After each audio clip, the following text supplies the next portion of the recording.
आज़ादी छोटा सा एक अक्षर है, लेकिन इसके मायने और इसकी कीमत क्या चुकानी पड़ती है शायद हम कम जानते हैं। हजारों शहीदों ने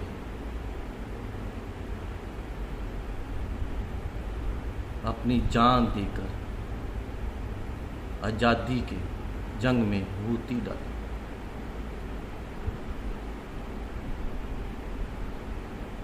हजारों माँओं ने अपने बच्चों को आज़ादी के लिए प्रेरित किया।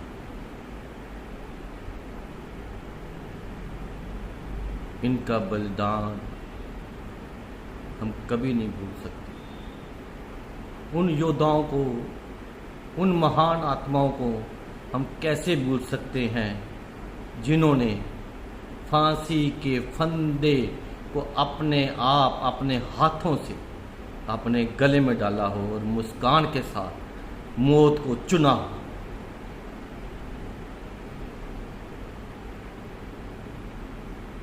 ऐसे शहीदों को हम सिर्फ नमन कर सकते हैं। उनकी याद में उनके लिए मौन रख सकते हैं। उनके लिए, उनके दिए आज़ादी के लिए उनका शुक्रिया अदा कर सकते हैं। आज़ादी की हमें एक और बहुत बड़ी कीमत चुकानी पड़ी। एक महान देश को 2 हिस्सों में काट दिया गया।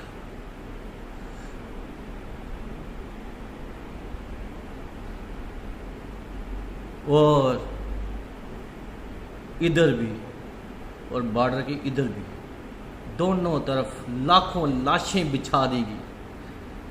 उनको नाम दिया गया, ये हिंदू है, ये मुस्लिम है, ये सिख है। उनको काटा गया तो सिर्फ धर्म के नाम पे धार्मिक लोग जो अपने को धार्मिक कहते हैं, उन लोगों के कारण लाखों लोग काटे गए। लाखों लोग शरणार्थी हो गए अपने ही देश में, अपने ही देश में शरणार्थी हो गए, रिफ्यूजी हो गए।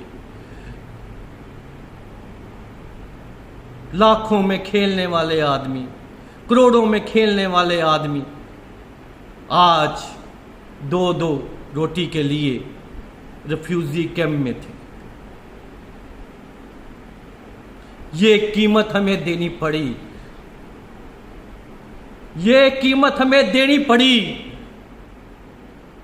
लाखों लाशें बिना किसी कारण के सिर्फ इसलिए बचा दी गई कि कुछ लीडरों को सत्ता चाहिए थी।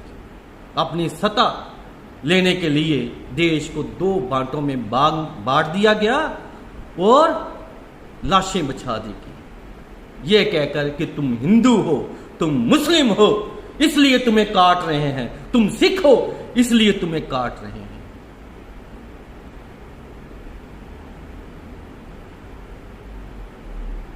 इनका कसूर ये था कि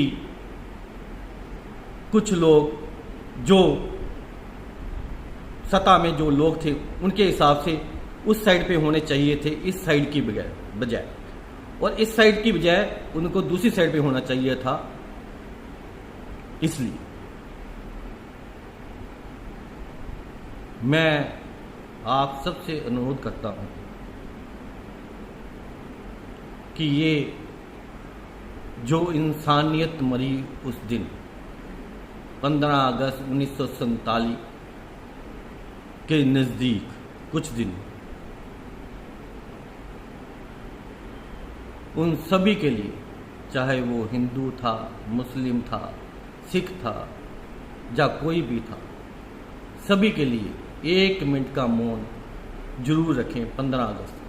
हर 15 अगस्त को उनके लिए, उनको याद करना हमारा फ़र्ज़ है और हमें उनसे इस बात की नसीहत भी लेनी चाहिए, हमें इस बात की नसीहत भी लेनी चाहिए कि ऐसा हम कोई काम ना करें।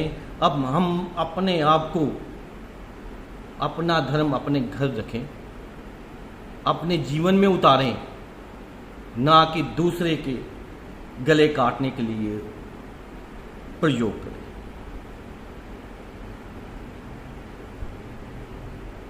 धन्यवाद।